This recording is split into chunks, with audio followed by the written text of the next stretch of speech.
বিএনপির যারা মোটামুটি মানে শেরোরিন ঠিক করতেছেন যে মিনিস্ট্রিতে যাবেন, আরেকটু চিন্তা ভাবনা করেন। জামাত ব্লান্ডারটা করছে এনসিপিকে সঙ্গে নিয়ে। আমার মনে আছে বিএনপি কিন্তু সম্ভাব্য পরাজয়কে সেলিব্রেট করার জন্য হরতাল ডাকছিল। যখন জিতে গেছে তখন তোর হরতাল হয় না। ফিরে আসবো জনাব মাসুদ কামাল আপনার কাছে। জোটের হিসেব নিকেশ এখনো চলছে। জামাত এনসিপি সহ 11 দলের যে জোট হয়েছে সেটার এখন পর্যন্ত শেষ হিসেব কি দাঁড়াচ্ছে এটা পরিষ্কার নয়। দিনের শেষে কার লাভ কি কার ক্ষতি হলো আপনার মনে হয়? দেখেন, আমি না কতগুলো জিনিস ঠিক বুঝি না মানে কি আমার তো নিজস্ব একটা হিসাব আছে, কিন্তু সমস্যাটা কি আমার হিসাব তো আমার মতো। আমার এই হিসাবের মধ্যে কিন্তু কিন্তু কিছু পুরনো ধ্যান ধারণাও কাজ করে। আমি লেটেস্ট অনেক কিছু হয়তো বুঝবো না, অনেক এই প্রজন্মর মন মানসিকতাই যেমন আমি বুঝি না। আমি আমার ছেলেরই বুঝি না। আমার ছেলে আমার পাশে থাকবে ওর যে কেন ভালো লাগে আমি বুঝি না। ভালো লাগে এটা ওর কী করবেন আপনি? তো আমাদের এই ইয়াং জেনারেশন কী চায় না চায় এটা কিন্তু আমরা তো একটা প্রাচীনপন্থী, অনেক সময় বুঝি না। কিন্তু জামাতের লিডারদের সঙ্গে কথাবার্তা তো বলি, আমার সঙ্গে দেখা সাক্ষাৎ হয় বিভিন্ন জায়গায়, এদের মধ্যে আত্মবিশ্বাস দেখে আমি কিন্তু একটু থমকে গেছি। এটা হলো একদম রিয়েলিটি। এদের আত্মবিশ্বাসটা আপনি দেখেন, তাদের তো একটা হিসাব আছে, তারা তো ফিল্ডে আছে রে ভাই। তো এই আত্মবিশ্বাস হাওয়ার উপরে হয় না, কিছু একটা তাদের আত্মবিশ্বাসের ভিত্তি কিছু একটা আছে। বিএনপি এর বিপরীতে কি স্ট্র্যাটেজি গ্রহণ করে? বিএনপির অনেক লিডারের মধ্যে আমি একটা কিন্তু গা ছাড়া ভাব দেখছি। তো এই গা ছাড়া ভাব তাদের কোথায় নিয়ে যাবে সেটা আমি বলতে পারবো না, কারণ আমার এটাও মনে আছে 91 ইলেকশনের সময় তখন আমি সাংবাদিকতা করি। আমার মনে আছে বিএনপি কিন্তু সম্ভাব্য পরাজয়কে সেলিব্রেট করার জন্য হরতাল ডাকছিল। যখন জিতে গেছে তখন তোর হরতাল হয় না। এটা কিন্তু ছিল, কিন্তু বুঝছেন না, আওয়ামী লীগও আওয়ামী লীগ তো মিনিস্ট্রি ঠিকঠাক করে ফেলেছিল, ক্যাবিনেট সব ভাগ বটর করে ফেলেছিল। তাই কখনো জনগণের মন বোঝা বড় কঠিন, জনগণ কি চায় কেন চায়। কারণ আপনি দেখেন একটা দুইটা হতে পারত, 5-5টা ইউনিভার্সিটির আপনার ছাত্র সংসদে একই ফল।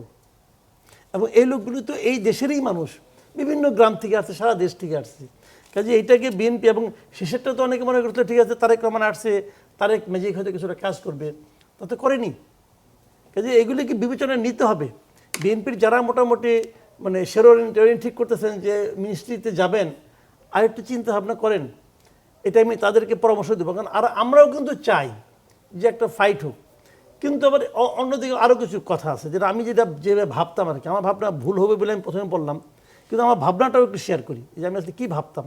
আমার ভাবনা অনুযায়ী জামাতের পলিটিক্স একদিন ঠিকই ছিল, জামাত ব্লান্ডারটা করছে এনসিপিকে সঙ্গে নিয়ে। কেন? এটা হলো আমার ধারণা। কারণটা হলো বাংলাদেশে আমি সবসময় বলি বাংলাদেশে আওয়ামী লীগের প্রচুর ভোট আছে, এখনও আছে।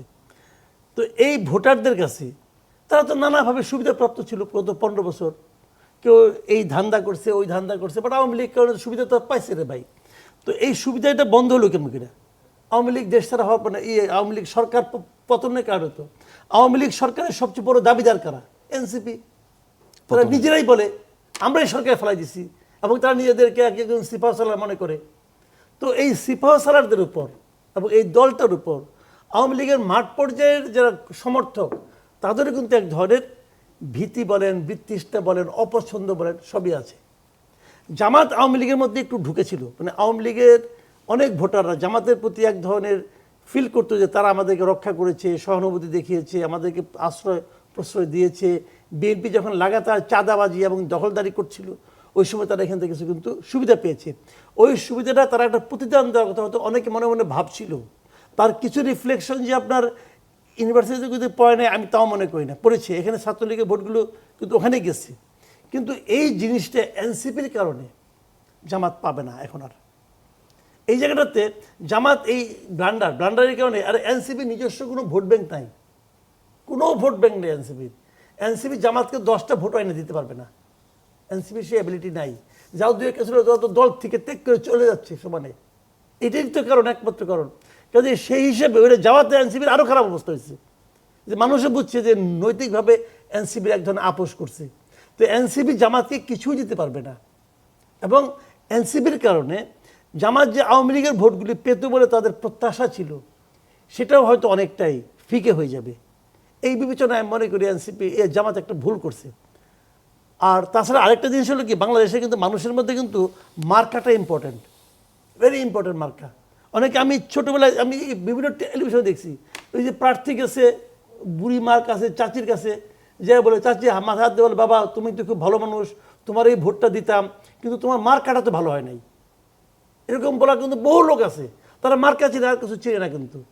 তো গত 2009 সালের পর থেকে বাংলাদেশে কিন্তু মানুষ কিন্তু দাঁড়িপাল্লা চিনে না ভাই, ধানের শীষ চিনে।